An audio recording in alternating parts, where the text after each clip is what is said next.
Dear green space. So beautiful, said Chiara. She sighed deeply. Certando blinked incredulously. He peered out across the river toward the twisted wilderness of the Wunderkind woods, trying to spot what Chiara was talking about. He could see nothing he would consider beautiful, into unnatural shapes that made him uneasy just to look at them, and he couldn't shake the feeling some of the branches had moved in the moment he had looked away. They seemed to be reaching out towards the pavilion, towards Chiara and himself, across the slow-flowing waterway, reaching like the grasping claws of some terrible beast from a Sarvosan fright pamphlet. A shiver ran down his spine. Now and again, the flicker of a blue-white flame could be seen moving between the warped trunks. As near as he could see, those haunted Ignis Fatuus were the only light in the park, apart from the sporadic scattering of lightstone lamps that marked the path from the Prosperity Gate to the pavilion on Looking-Glass Lake. Other attempts to try and bring light to the cursed parkland had been abandoned several months ago, mostly because the lampposts kept rotting and corroding away at unnatural speed, or being bitten in half by something that liked the pathways to remain dark. Beautiful, he said uncertainly, his voice low even though they were the only two people present. Are you sure? Yes, said Chiara. She took his chin in one hand and gently tilted his head upwards, away from the corrupted forest, toward the cloudless night sky. She was right. It was beautiful. A breathtaking black blanket dusted with lights, the thick river of stars winding between the flickering constellations. He let out a little breath, half a gasp, and felt the power of the pavilion's aura rising around him. This time he gave into it, let it wash over and through him. In that moment he was profoundly aware not of the cursed parkland or the unsettling darkness that surrounded them, but of the lights above them, the wonder that hung above their heads every night that he had somehow forgotten existed. The memory of sitting with his grandfather on the hill above the lodge, naming the stars, and of how his 10-year-old self had vowed to go to Urizen to study with the masters of astronomancy. Certando wondered what that boy would make of him now, and for a moment the glorious vista swam and blurred. It's the darkness, whispered Chiara as they drank in the resplendent sky. It lets you see the stars so much more clearly. He laid his head on Chiara's shoulder, and she slipped her arm around his waist. They stood together on the edge of the lake, drinking in that celestial splendour, until well after the distant clocks of Hulfried had rung out their dull reminder that it was midnight. Overview. During the summer solstice, Hembeneth the Guerra of the Brass Coast, Cardinal of Wisdom, called on the virtuous to find a practical solution to the problem of Halmar Park in Holberg. The beautiful park was cursed during the summer solstice 383 YE. At the same time, the mirrors of Sarvos were shattering, a terrible corruption fell upon Halmar. Only the Imperial Menagerie and the March Memorial Garden were spared. The waters were fouled, and everything in the park twisted and warped by the power of the Hag Queen's scathe. There have been a few attempts to deal with, or at least benefit from, the warping of the park, but now the Cardinal has asked the wisest minds in Holberg and the Empire to turn their attention to the situation. As a consequence of the Cardinal's words, dozens of wise pilgrims have descended on Holberg from all nations of the Empire, despite the supernatural storms battering the Empire this season. Working closely with the innovators and problem-solvers of Holberg, they have also taken the opportunity to visit the miraculously blessed Holmar Gate and visited the consecrated gallery above it. Putting their heads together, they have considered the problem of the cursed park from every angle and come up with some practical solutions to the problem.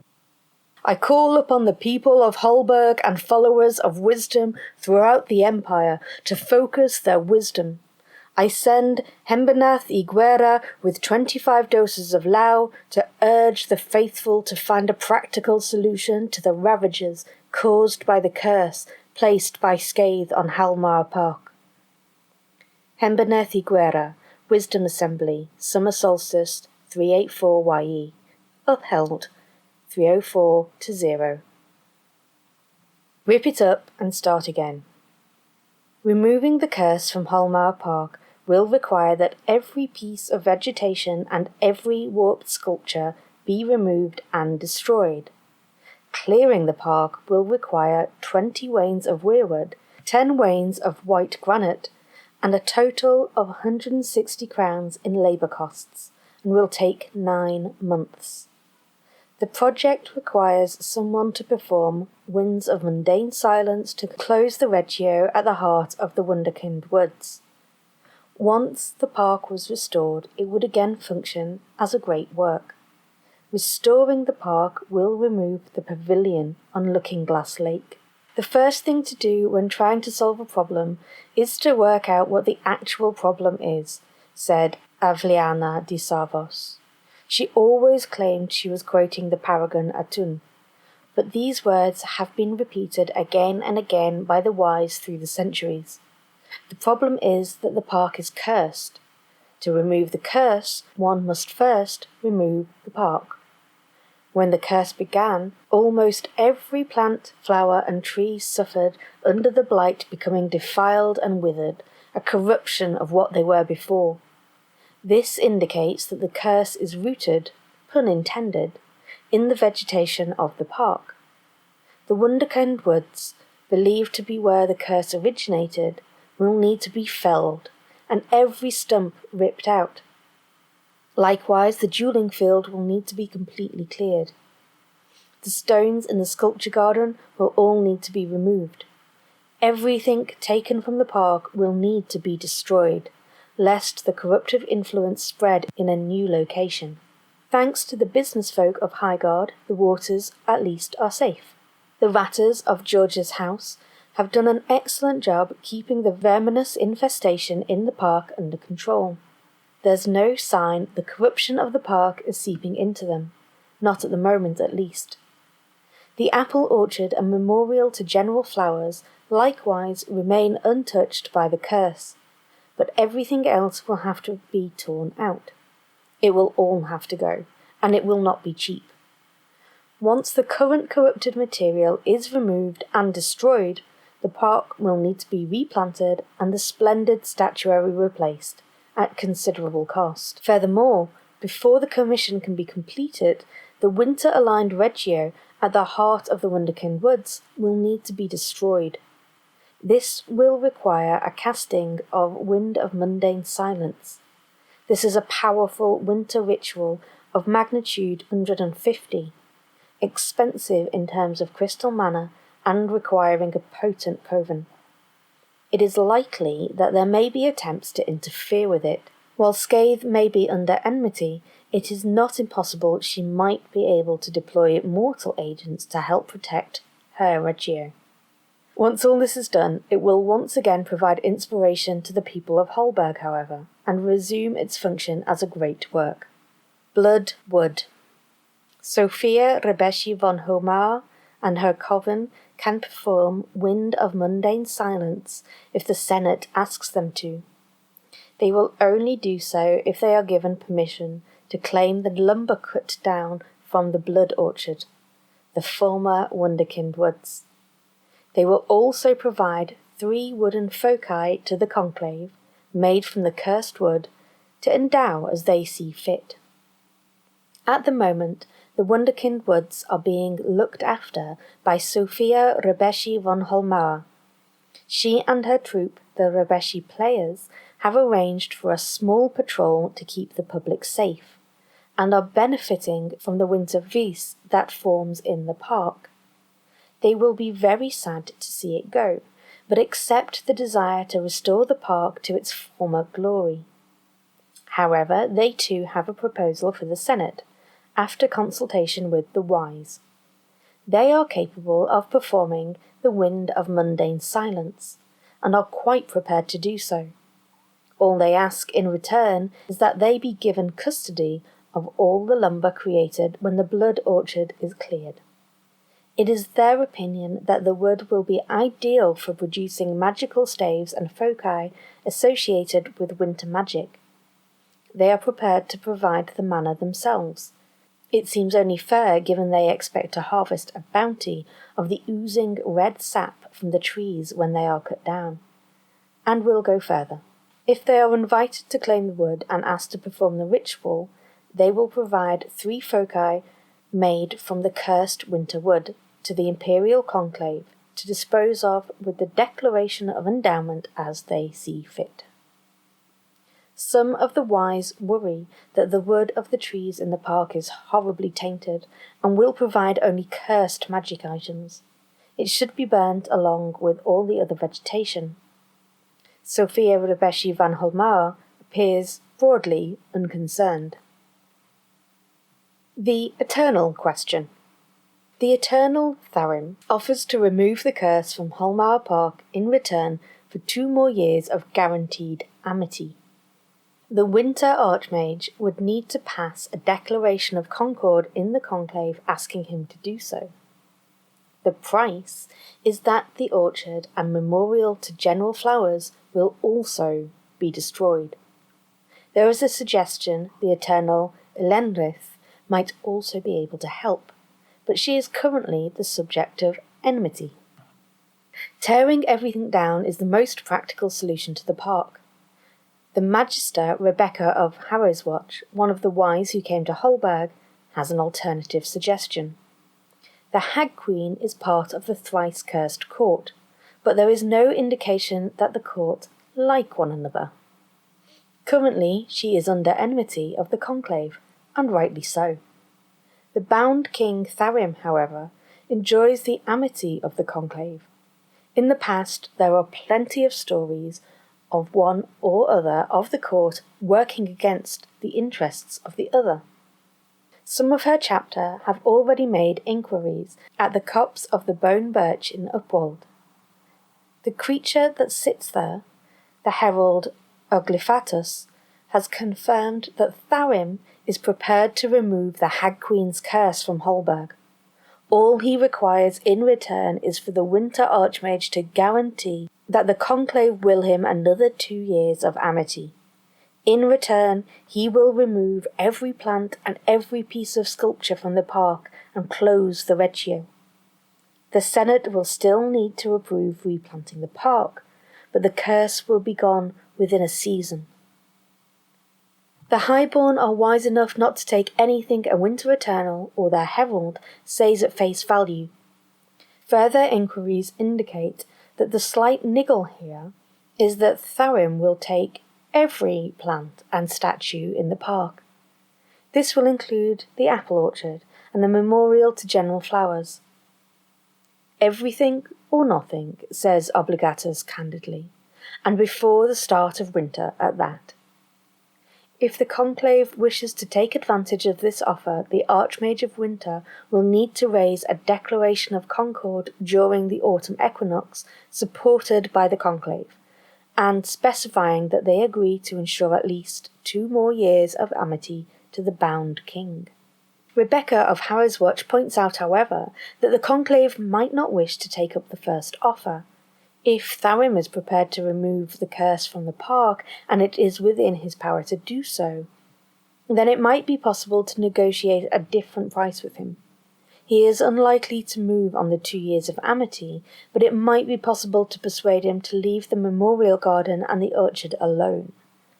Anyone attempting such a negotiation will begin in a difficult position, however.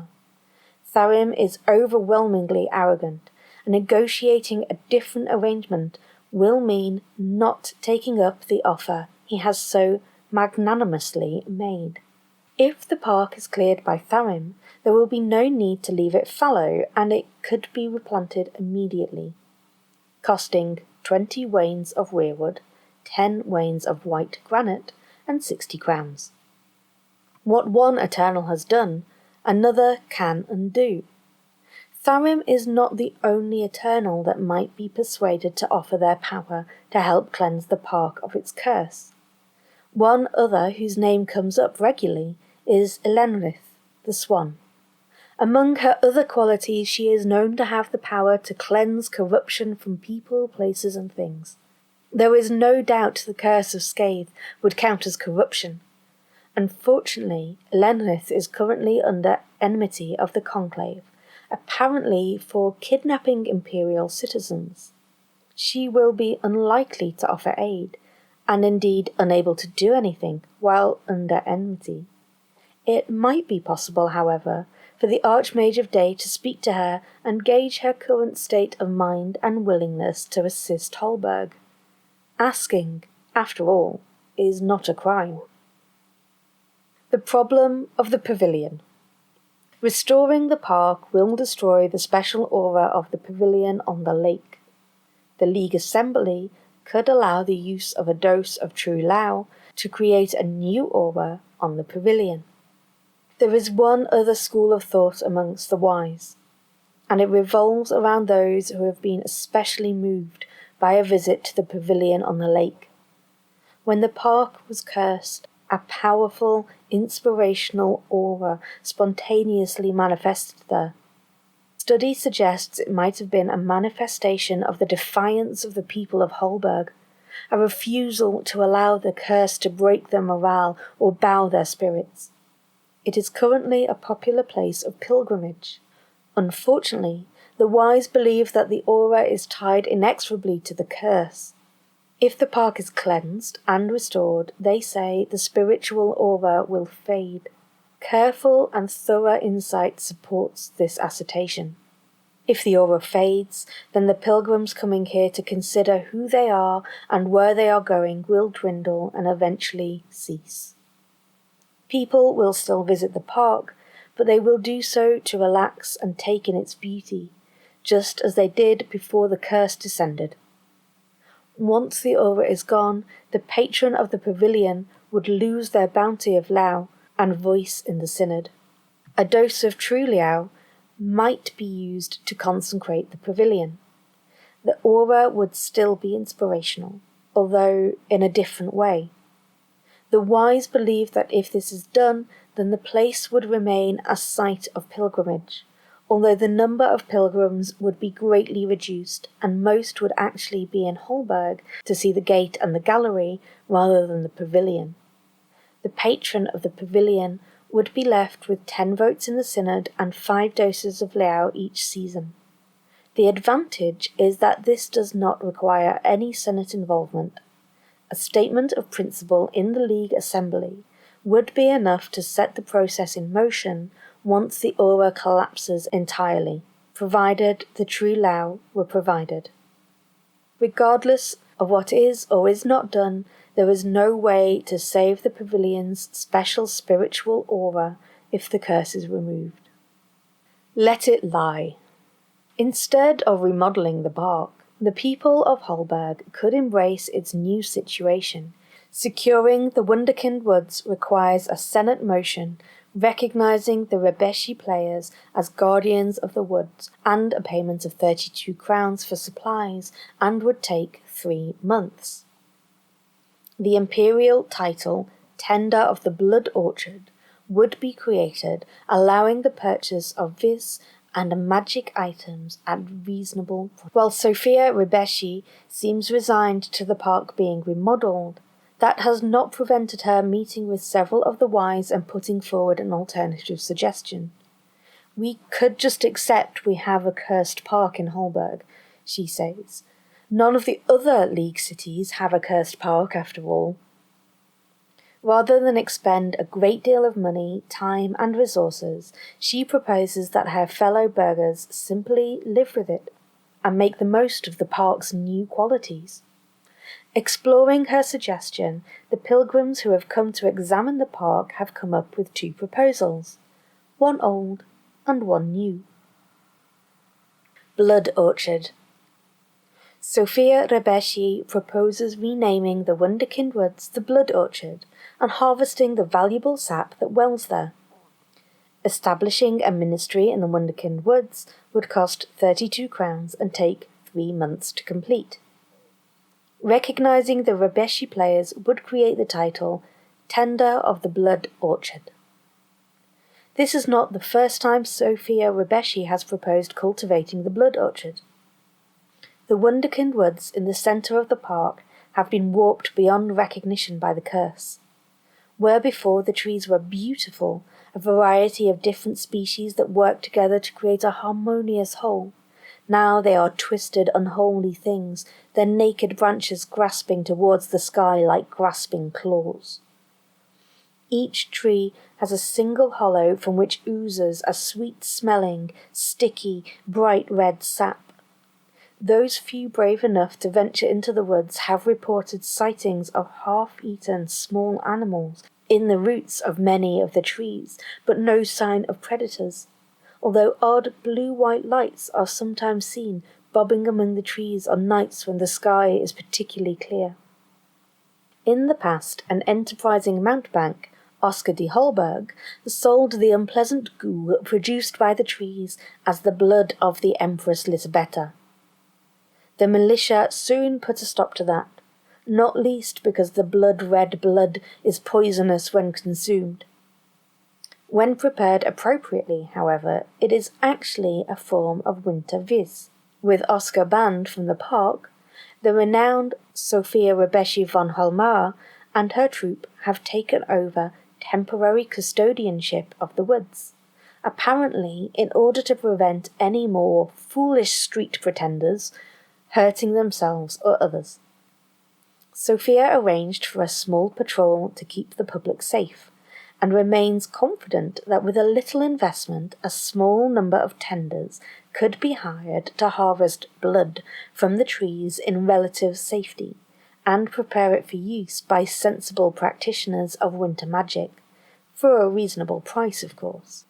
In the months since her original proposal, she has also discovered that the wood of the blood orchard trees is an excellent material for making ritual foci dealing with winter magic, and intends to work with local artisans to turn some of it into magic items for sale. And of course, the tender would also enjoy the opportunity to buy these items at practically cost. Sophia Rebeshi and the Rebeshi players are prepared to continue looking after the woods and processing the blood. All that would be required would be a Senate motion recognizing the Rebeshi players as guardians of the wood, and a minor investment of funds to get the ball rolling. This would create the Tender of the Blood Orchard Imperial title that would liaise with the Rebeshi players and in return be able to purchase the valuable winter vis at a reasonable price. They would be responsible for liaising with the Rebeshi players, protecting the Wunderkind Woods, and protecting the people of Holmar from the Wunderkind Woods, should that become necessary. The civil service has suggested that the most appropriate election path for the title would be through either the Imperial Bourse or the Imperial Senate, as a national position of the League.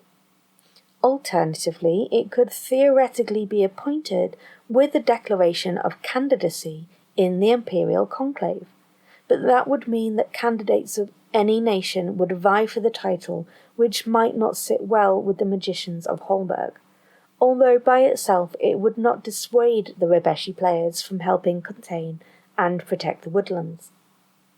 As the Eternal Scathe is still considered an enemy of the Empire, the ritual tribute to the thrice cursed court, the main source of heart's blood for imperial magicians, is prohibited. Sophia believes this means there will surely be plenty of magicians prepared to pay a pretty penny to secure a new supply. Closing the gates. The gates of Holmar Park could be closed and admittance charged. This would require 20 wains of mithril, 40 crowns, and 3 months of work. When complete, the park would provide a share of additional income to businesses across the territory. A title could be created, receiving half of the funds generated by the great work. The wise have built on Sophia's suggestions and go further. If the decision is made to simply accept the curse on the park, the sensible thing to do is to make sure it is secure. To do this, they propose that the 8 gates that allow entry be secured, either sealed entirely or at least provided with sturdy mithril bars. A small garrison would be required to patrol the park, supplemented by magicians from the city's troops and priests from the churches, ensuring that the pathways remained safe and the visitors unmolested. Sophia Rebeshi is not wrong that Holberg is the only city in the League, in the Empire, with a genuinely cursed park. Between that, the pavilion on Looking-Glass Lake, the memorial orchard, and the imperial menagerie, there would be a steady stream of people visiting Holmar, people who would be prepared to pay a small stipend towards their own safety. It is calculated that sealing the park and requiring a small payment to enter would not only pay for the garrison, but provide a healthy income. Pitchers and concessions would be auctioned out to the business owners of Holberg, but thanks to the steady influx of visitors, practically every business in the territory would benefit, providing a share of 743 rings to those businesses each season, on top of that provided by the blood-red roads. And the best bit, says Sophia Rebeshi when she hears of the proposal, is that the lovely pavilion will continue to inspire visitors. Reclamation, acceptance, time. Obviously, one cannot both reclaim the cursed park and accept the changes, meaning that the two sets of projects are mutually exclusive. Both sets of projects remain available until the situation dramatically changes in some fashion. If mutually exclusive commissions were undertaken, perhaps due to the actions of a bearer of an imperial wayleave, neither project would be able to progress until the Imperial Senate had resolved the conflict. Further reading. Watchers from the Wall, Spring 384YE, Wind of Fortune, detailing the consecration of Halmar Gate. The Cursed Gardens, Winter 383YE, summary of the situation in Halmar Park. In the Garden of Defiance, Autumn 383YE, Wind of Fortune, detailing the effects of the curse. Construct the Park of Holberg. Spring 380YE, Senate motion to commission the park. Reclaimers. The original Spring 380YE opportunity to create the park in Holmar.